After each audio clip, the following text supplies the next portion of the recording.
National Weather Service in Spokane has issued a severe thunderstorm warning for east central Lincoln County, west central Spokane County, and northeast Washington until 5:15 p.m. Pacific Daylight Time.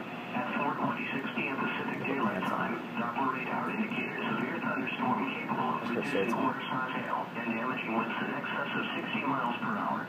This storm was located 8 miles west of Medical Lake, or 15 miles northwest of Cheney, and moving northeast at 10 miles per hour. Locations impacted include Fairchild Air Force Base, Reardon, Brazils, and Delaware. Severe thunderstorms produce damaging winds, destructive hail, deadly lightning, and very heavy rain.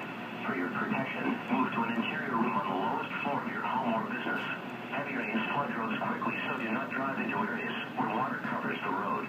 Repeating, a severe thunderstorm warning has been issued until Comcast ones are going to show up soon for our county. The Comcast ones are going to show up soon for our county.